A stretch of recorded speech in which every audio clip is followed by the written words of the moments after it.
Listen. Yo, this is PSA Philly Service Announcement. Takeover Tuesday. Tuesday Takeover. I'm the assist.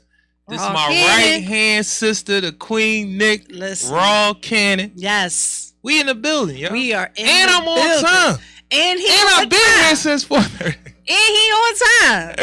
Yo, she came in with a different type of energy, man. We came in with two different types of energy. Two completely different types of energy. Once the show pop off, this is cathartic for me, man. Like, this is my thing right here. He gonna get some of what I got to get today. We spread so much of bad news and bad energy sometimes. I got a whole lot of good positive energy, and I want all of y'all feel. I'm aligned today. Okay. I'm aligned. I woke up aligned.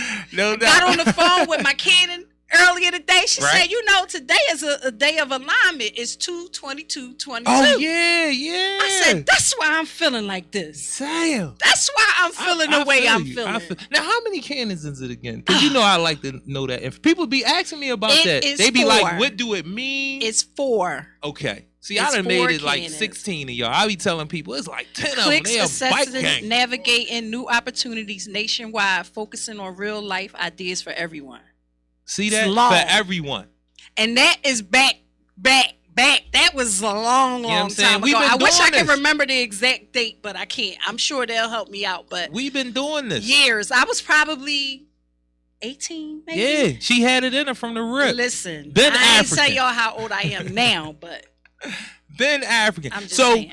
We got a lot to get to because we got the brother back. Y'all see him over there. We got this the brother right back. here. Deep, heavy in the game with a lot of stuff we really appreciate. We like to have those. Another thing I want to express because I talk about it with Sir Maderi is the fact that we just like to hear African stories. Because black folk are very rich people, just the regular people you see every day. A lot of times our trajectories in life be so heavy, like the person that live across the street from you that you might not have talked to, their history is so dense. It's not just that's my neighbor from across the street. No. If you ever talk to them, especially if they've been on this planet any amount of time, it's a lot that goes into it. You know what I mean? The stories are heavy. The other thing is with Sam Maderi. Of course. Listen, man. Come on out and volunteer, man. See, if y'all seen our story. Listen. This past Saturday, you'll see how service goes down. Like, you will see what we bring to that community, and that community comes out and allows us to know it, and we just going to keep building on that in a positive way. Absolutely. We going to have because I've been putting it out there a lot. Like, we going to, soon as it get warm, we going to have some of the younger babies. I think we probably going to start around 8. 7, 8, you know what I'm saying? Unless they parent is out there with them. We gonna have a grill out there every Saturday once it get warm. I talked to my brother, Lil Party Hoppers, you know what I'm saying? He said whenever, if you're doing it for the kids, if you're doing it for the community, I definitely got bouncy houses on deck for you, you know what I'm saying? So we gonna try to have that out there. I'm not gonna say every Saturday because there's some labor that goes into that, and the brother is doing it for free.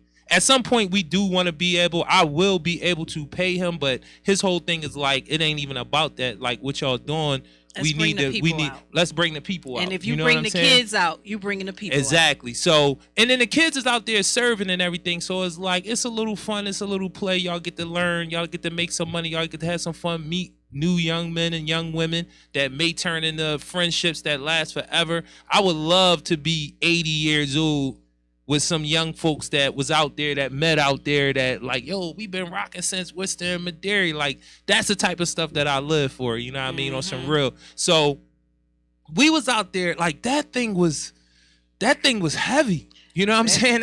If you seen it, you see what I'm talking, like that, John, it was heavy out there, you know what I'm saying? And I'd be like overjoyed. Like, I don't, I talk, I smile, like, you know what I mean? But a lot of times people be like, yo, you look like something wrong with you. But like, seeing what that John turning into since we've been doing it since August, and knowing what this summer is about to be for everybody that been out there rocking with me, coming out there, just giving up their time, man. Like, yo, I appreciate that in a different type of way. Like, y'all really don't know. One of my My dogs is in here. She be out there all the time representing. I know she don't be wanting. Like, why you gotta be putting me? Listen, Carlita. She's so much more than Carlita. Like, of course, she's so much more than that. She is like a very intricate part of the team. Yes. And what she does is unmatchable. Because we see it. Yeah, we've been doing this since March 29th. Yeah. I want to get that out there too. Like, yo, we going to do it big for our anniversary. Yes, in my mind right now, we going to have a whole show, a couple guests that was out. You know what I mean? It's going to be a celebration. It's going to be a crazy celebration. Yes. We going to do this joint right, man. And anybody that's been a guest, you know, y'all going to have VIP. Y'all going to come in there and see how it look. And y'all going to be like, oh, yo, I really am a VIP. Because that's the way the place that we going to have is set up for y'all to be, you know, above the crowd. You know what I'm saying? Like, so... What's in my dairy, man? Come out, help us, volunteer with us, learn from us, teach us. Like we need everything going on out there. Get the kids involved, the volunteer. Yes. You know, it's so and just a little piggyback off of that a little bit. I had I'm gonna say unfortunate pleasure, because a celebration to me is a pleasure, and somebody there to me recently passed away, and I had to attend a funeral, and I was trying to, you know, go stop at the market to get something for the repast. I was up here, right here at Broad Hunter Park. And just to kind of, you know, elaborate a little bit more on that food insecurity in these food deserts. There's not a market around here other than a Save-A-Lot. There's not a market where there's very good, fresh, organic foods and beverages and stuff that you can get. And I sat here and I'm like, wait a minute, I need to get to a market. The next market from where we are right now is down at... Is it 22nd Street? No, it's off of Broad Street. It's Broad and the college between joint, Master. Right? Yeah, right there on the Fresh Grocer. Yeah, the Fresh Grocer. And the thing about that, John, for that to be a college supermarket, that John slump. That Fresh Grocer on Broad Street, on Broad and it's between Master and Jefferson, I think. It's Broad and Oxford. That John is slump. Exact location. For that to be a Temple. Like it's right in the middle of Temple. That John slump. Like that only can serve the kids, so it's definitely not gonna serve this community properly. But Broad Street, like that's a major that runs from Sheltonham, one part of Philadelphia, Sheltonham to Patterson Avenue, all the way down to the other end of Philadelphia. And you can count on one hand how many markets you gonna pass in that time. Matter of fact, one. Wait, listen. Is it just one?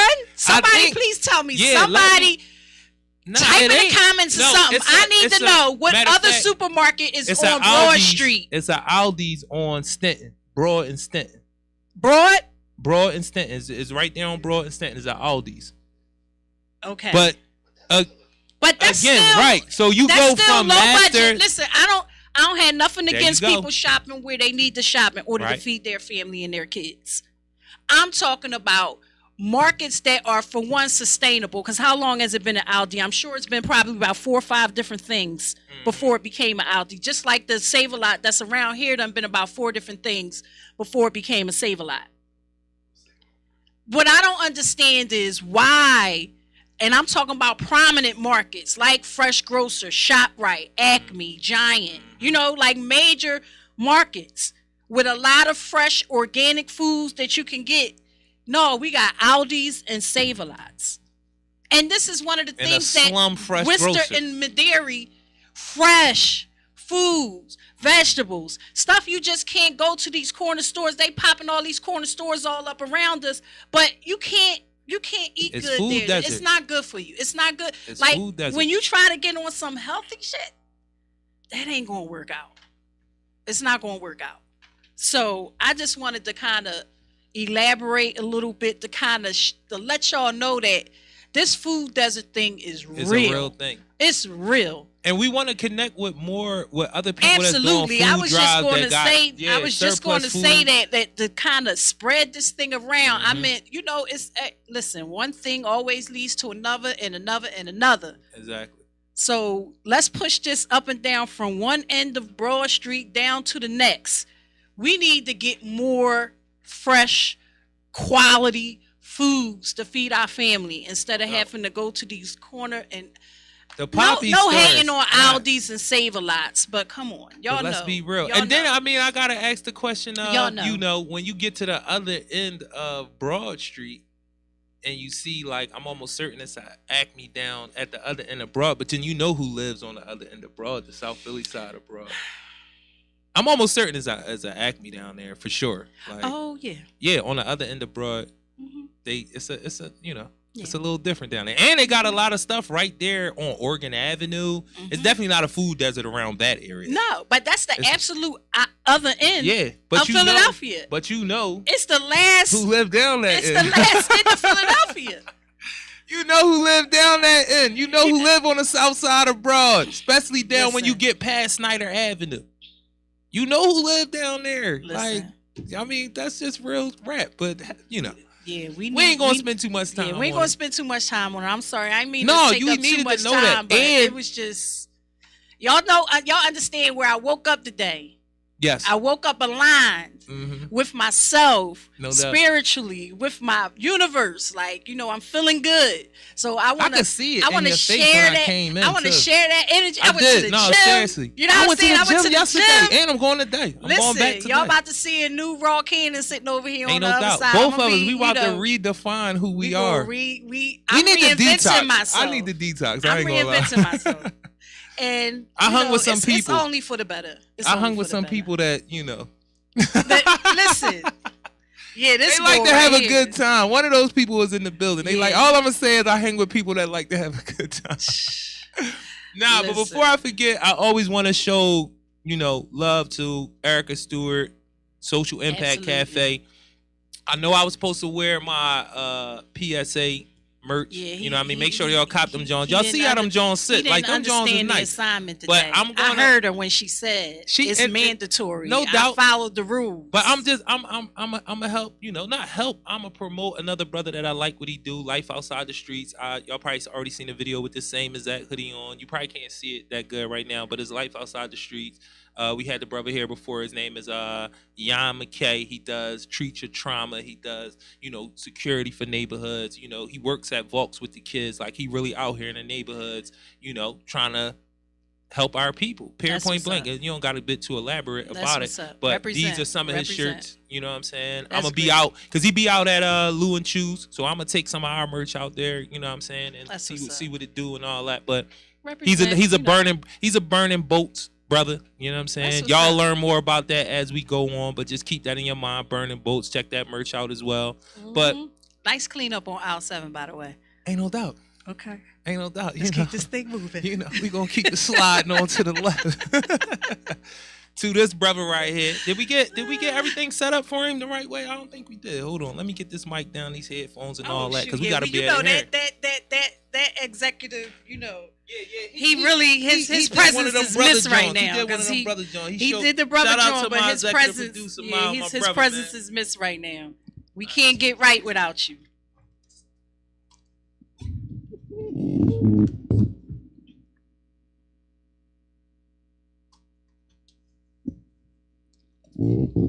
Good. All right, so can you hear me? Yes, we can. All right. And we don't introduce people. So we'll special people. Introduce yourself. You know what I'm saying? Let them know who you are. Once again, thanks for having me back. Definitely a pleasure and an honor to be here. Believe me, what we're doing is definitely necessary. My name is Craig Big Mac McCollum. My friends call me Big Mac. As you can see, I'm representing my Philadelphia Black Basketball Hall of Fame, but I got my short version on this time. They had my long shirt on last time. Oh, all right.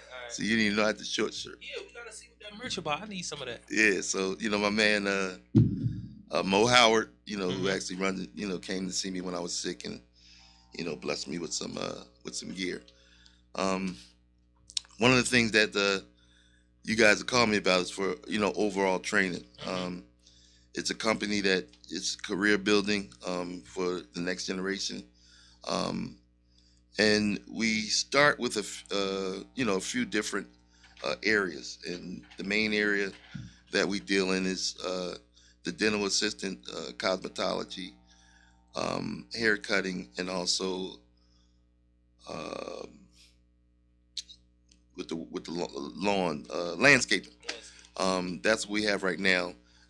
Which my partner Monique, who also, like I said 2 weeks ago, that I got nominated and got the position of vice president of overall training.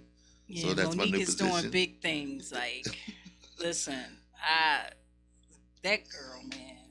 She's definitely yes. She yes, gonna she definitely is. be she one of them is, people that we gonna be bugging like, yo, he gotta come back on the show. You gotta come back on the show. She buzzing, he buzzing, like just the whole, everything that she out here doing. I can see why you are a part of it. Yeah, I mean we connected, and the thing was, Monique had one aspect of the career training, which was the four it said, and I was already into the prison system. Doing work, like I said, with Malik Aziz and in that group, and the Exodus group that we had. We were there for Stop the Violence and also for the Lifers. We had a program with them. So I had been in the prison system dealing with them, helping people, formerly incarcerated people, get jobs, housing, IDs, and that kind of stuff. Really helping them, let's help with the recidivism rate. We were helping them. And one of the things that, like I said, when we went to Washington, that, I got a chance to speak. And the thing that I told them is, you're asking us to take, the drugs out of these guys' hands. I said, but these guys are making $10,000 a week, and you're asking me to put a job of $8 an hour in front of them. It doesn't make sense. I'm not going to ask them to do that. And until you can get us valuable careers or skills that will result in jobs that can truly take care of their family, because the reality of it is, don't nobody want to live a life of crime. I mean, speaking to the brothers and sisters that I've been talking to in prison, the reality of it is that they had a job, was able to have a home, a car, and be able to take care of their kids, go on vacation and do things. That's basically live. That's what they want to do. They want to live. Right. So if we can find them careers to do that, then they should have no excuse. So if you want to ask me to take that $10,000 a week out of their hand or more, you got to give me something I can put in so they can at least take care of their families. And so the construction field is the field that I use, and hopefully one of my carpenters, he's on his way. Hopefully he's running a little lady at some doctor's appointment. He'll be able to come and tell some of with the carpentry program and building management and building maintenance that he teaches, what kind of jobs that you can get out of those. Right. All of my jobs, I gear toward trying to find them positions that can make them $80, $90, $100,000 a year. Absolutely. Because we're not looked at as black people to make that money. Why not? No. They should be able to make that kind of money and take care of their families. So that's what we try to look for and make it realistic. Yeah, you got to work hard to do this, but these incomes are possible. Yes, they are. So what was the impetus to you even getting into the prisons? Like, what made you think that was your end point? Because you could have started, it's a variety of places that you can go with it. You could say, well, I'm going to deal with kids, 11 and under because they're young. I could still be imposing and get them started. Or I'm going to deal with kids who already got in trouble. Or I'm going to deal with adults. Like, what got you to say, all right, the prison is where I need to start at with my mission? If that's even where you started, you might have been doing some other stuff. I was getting ready to say, it kind of like, I didn't start there. There started me. Meaning, I was asked if I would want to help with the youth in prison. Absolutely. Right. Absolutely. Who made that ask? Basically, Malik and at that time, my partner Frog was working with Malik also. So they, asked if I wanted to help.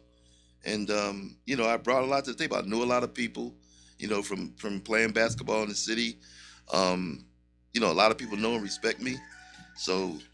That's one of them people calling him right now. Excuse me. I thought that was my carpenter, but it's not. You came to Smithfield? Yeah, we was up Smithfield before. 2005, That's probably how he started driving trucks. He drive trucks. Wow. I remember Frog.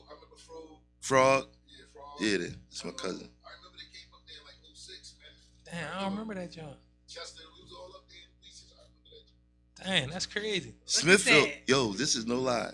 Smithfield, they let you know that you are a black man. And they don't want you there.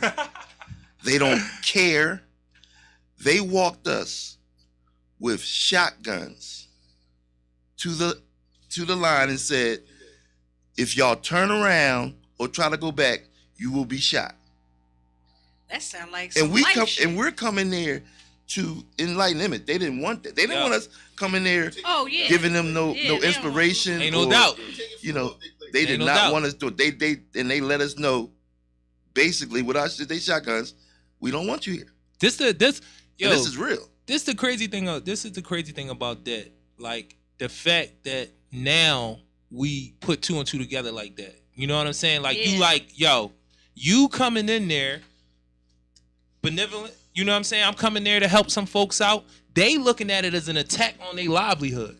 Because if you teach these boys how not to be here, they don't have a job. Not only are they not going to come back, but whoever is around them that can learn this skill set, they're not coming. So now our grandson that we've been there and see cats, grandfather, dad, and grandson all working in the jail.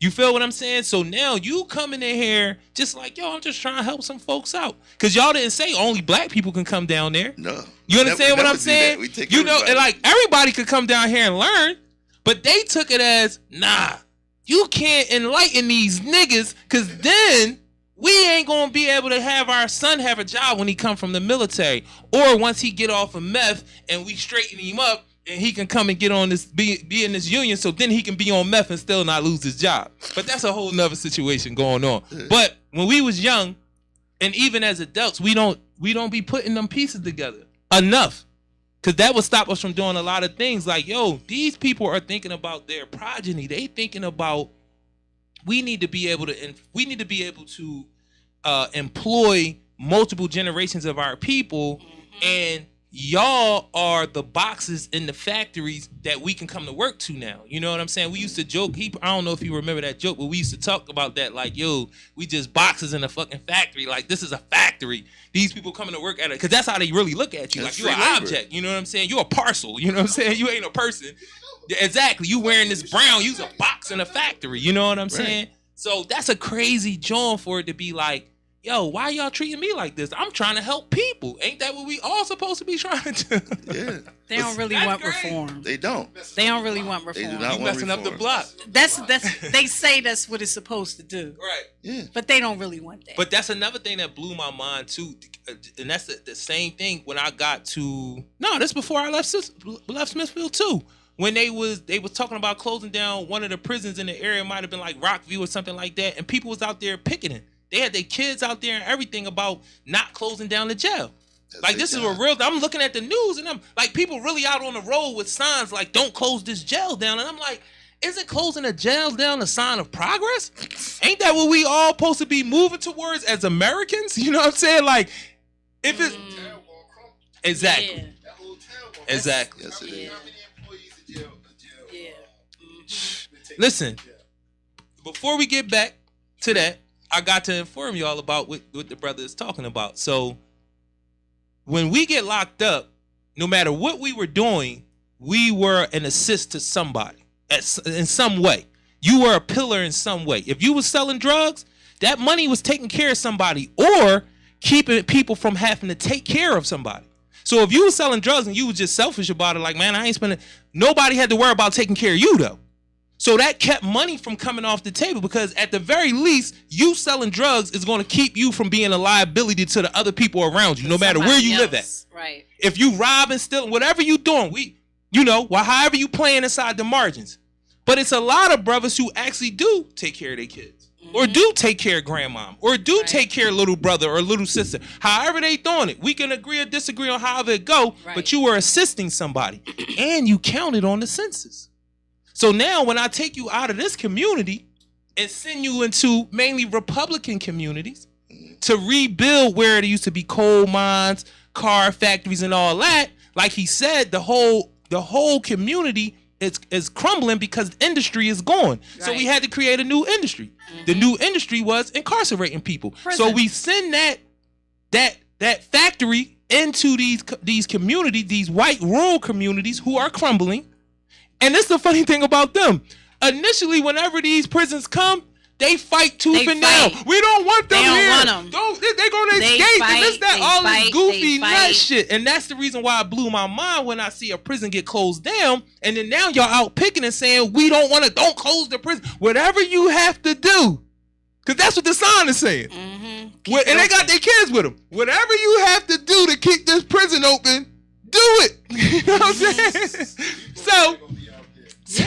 So anyway, and in some places they changed these laws because they seen where it was shit in the game. Right. So you locking all these people up for the most pettiest of shit. Then you start getting the quote unquote the foreigners, the undocumented people. You got holding facilities for them and all that. You sending them to the same place. Mm-hmm. So now you got a industry going on where not only are you employing people, putting them in the union, generations of people are being employed and taken care of and have pensions and all that, but also those prisoners count to the census in the area that they in.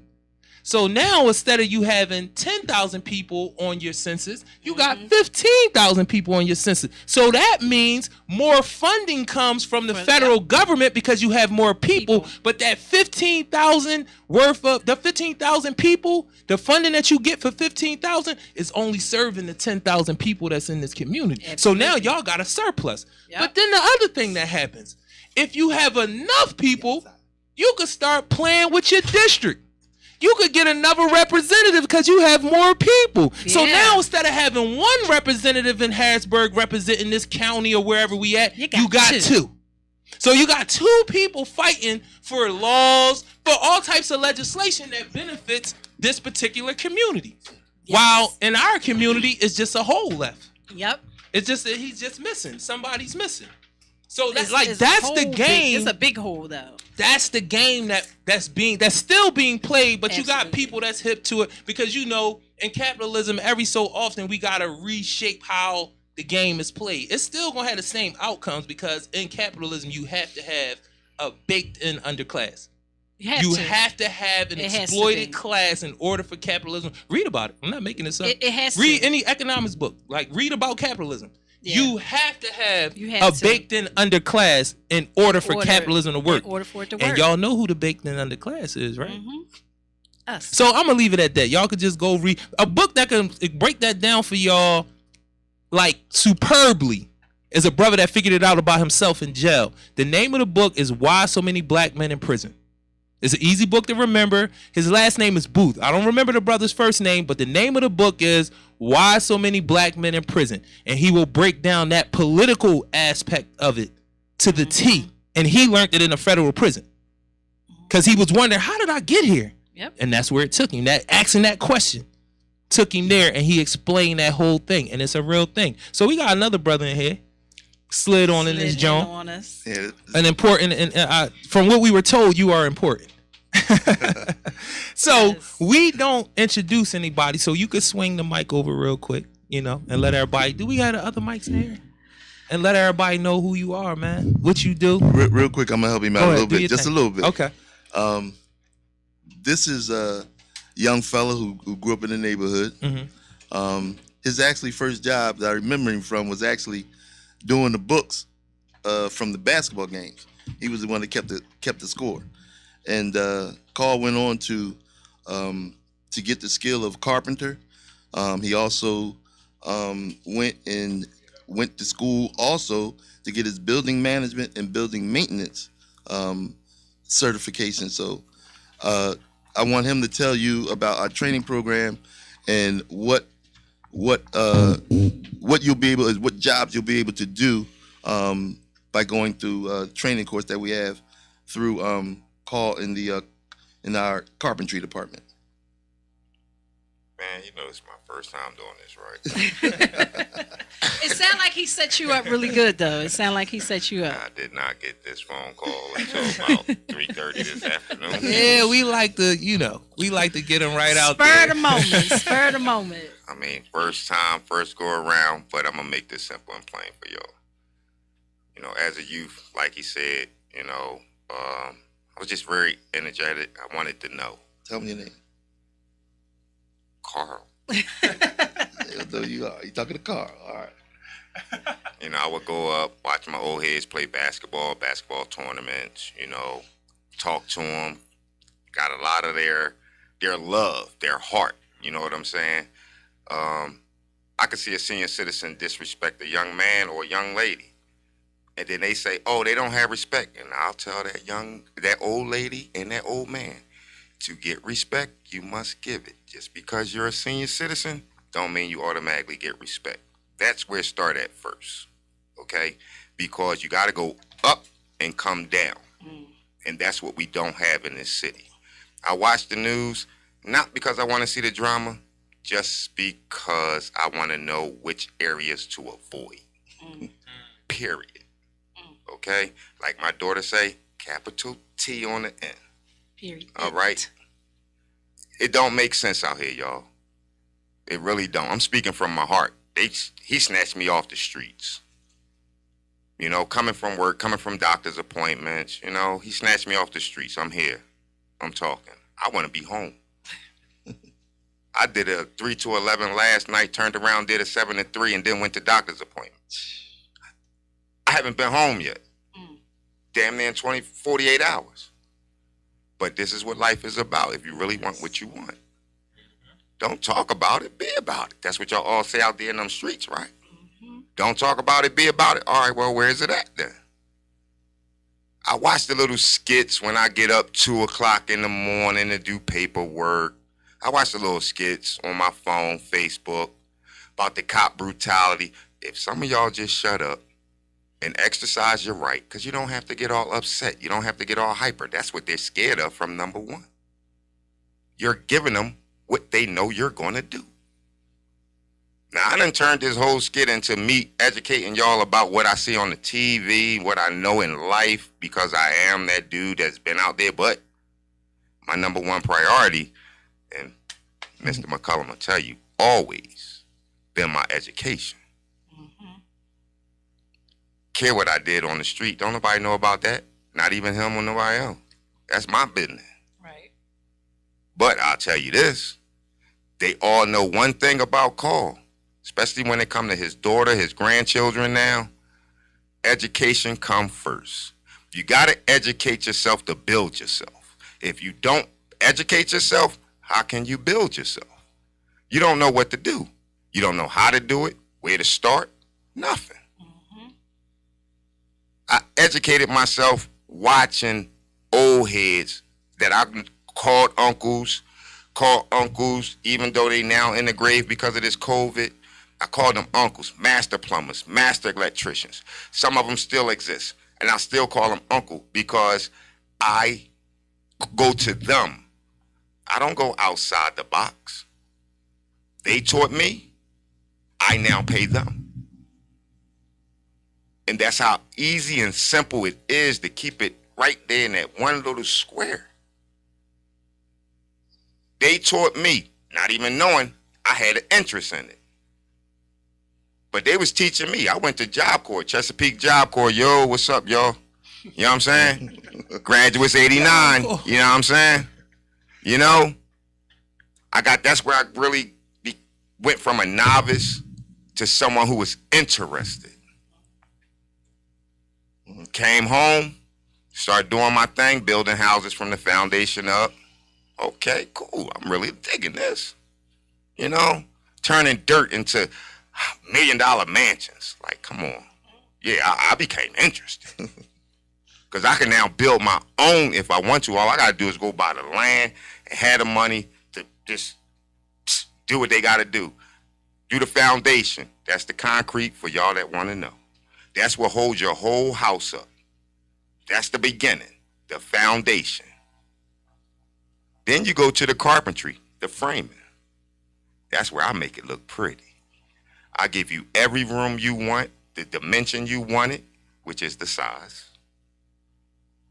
It's up to you. It's between you and your architect. I just follow those blueprints. Yup, you gotta know how to read the blueprints. If you don't know how to read the blueprints, how you gonna build the house? It's just like your life.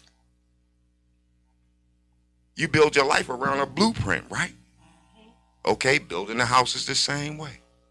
There is a blueprint. So you start framing because of that blueprint. Once you finish framing, oh man, here come the electricians and the plumbers. Yeah, they gonna hack your work up if you're a carpenter. I'm just letting y'all know right now. Okay? I'm just letting y'all know right now. I've been in this business for over 30 years. I love it. My mother, before she closed her eyes 7 years ago, always told me, as long as you have the passion that you have for it, you're never going to work. You're going to enjoy your hobby. Okay? Now,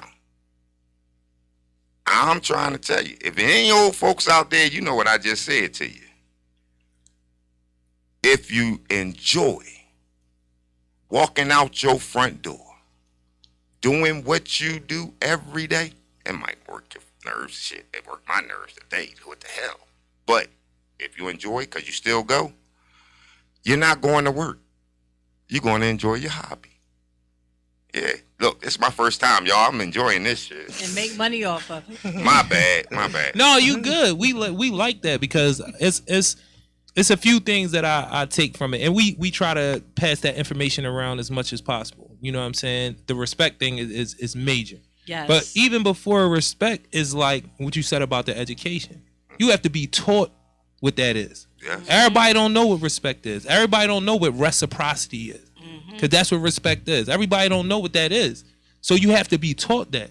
So it's always an education thing going on. Even when you said about being in that box, it's cats around you that knowingly and unknowingly inform everything that you do. Right.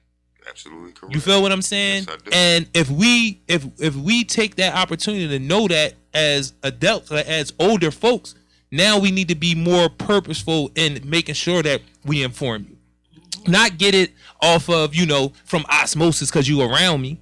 But we need to be more. When you say you looking at the news and it's looking crazy, when you looking at Instagram and it's looking crazy, because folks my age, older, we need to be more intentional about what we teaching, what you know.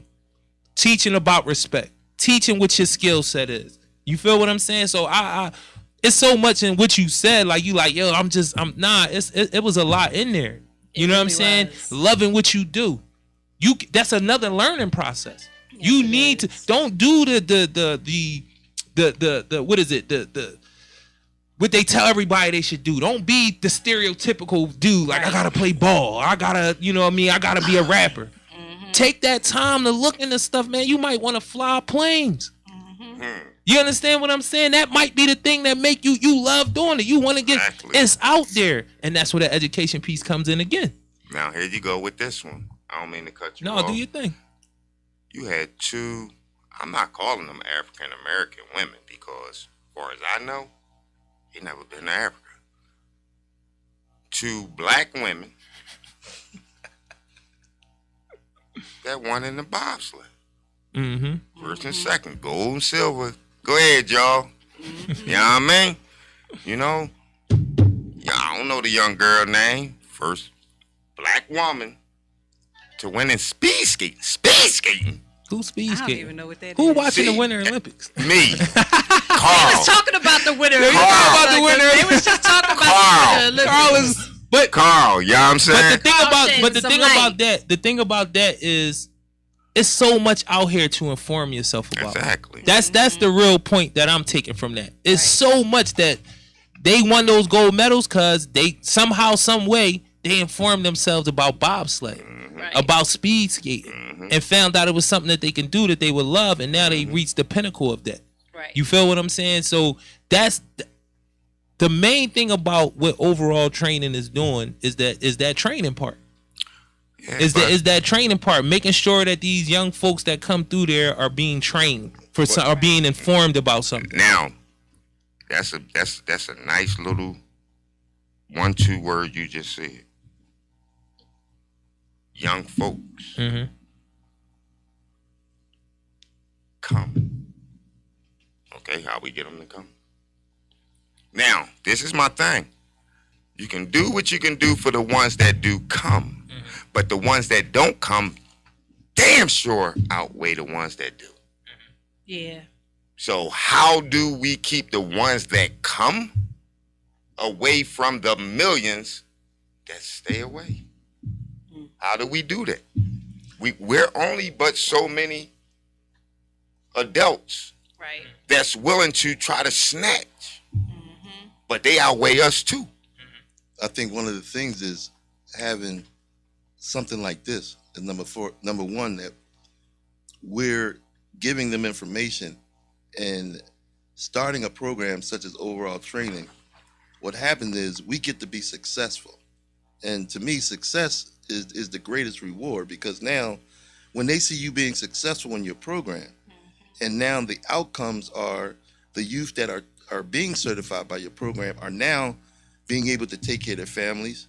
You're hearing the stories. You know, we're telling the stories because that's what we all tell, all bad stories. Right. And everybody wants to hear a bad story, but we don't tell the stories that we really should be hearing, which is stories of inspiration, stories of achievement, stories of success. Right. Being able to see other people that are the same color of us doing things that we never said. One of the main things I think right now that's wrong with our young people that I know we had, think about this. Think about imagination. Think about dreams. Our young people don't have imagination right now. They're not dreaming. They don't understand that a business comes from an idea. A business comes from solving a problem. Find a problem, solve it. You have people that want, you have buyers and sellers. So if you can find a problem and fix it, you can start a business. That's how businesses are started. Yes, it is. You have to have imagination. We have to dream. And this is what our kids don't do. They don't dream. They don't, you got to dream big, like they say. Dream for the stars so when you far to the moon. But, we got to dream. We got to think. You got to be able to see yourself doing these things. Because if you can see it and you believe it, you can achieve it. Period. You said they're dreaming? Dreaming to be the next damn Jay-Z. Oh, yeah. Dreaming to be the next damn Soulja Boy. Dreaming to be the next goddamn Rihanna. Yeah, they not being, see, this is the problem. Everybody keep on going around this issue. It's called, y'all, how y'all doing? They're not getting their ass whooped like we did when we was kids. Yeah, he said that. He said, forget all that shit you just was talking about. They not getting knocked upside their head. They not getting corporal punishment. Woo! Family all day, every day. You're right. Growing up, baby boy. Our neighbors was able to punch us in the forehead. Crack in the forehead. Home, we got cracked in the forehead. Again. Like, come on, y'all. Like it. See, they sat there and made it out to be child abuse. Everybody know it. Like, I ain't saying nothing everybody shouldn't know. But here we go. We know we need to take it back to, how they gonna stop us from taking it back to our ancestors? And shit, they take it back to theirs every day. That's the thing right there. That's the thing they right there. They take it back to theirs every day. Let's say what it is. It's these systems that's being put in place to destroy the black family. You understand what I just said? That's exactly what it is. Because why else? Ain't nobody going up in these white people's homes and telling them how to raise their kids. No. Say something real quick. What about the police officers? They got the ones with the most domestic violence. They got the most domestic violence throughout anybody. Preach. Of course. Preach. Exactly. Preach. Exactly. They whooping everybody's asses. Excuse my language. But that's this what you have laid out so eloquently. Oh. That's right. Asses whooped. So eloquently is the fact that our family systems are being destroyed by these systems created by white men. Mm-hmm. That's exactly what it is. Our neighborhoods, we're not communities like we used to be communities for the most part, because there's some communities out there. Let me not take away from the black communities that exist and the neighbors that still take it back and say, hey, watch my son, watch my daughter. If you see them doing something, pop them. It's still some of them out there like that. You know what I'm saying?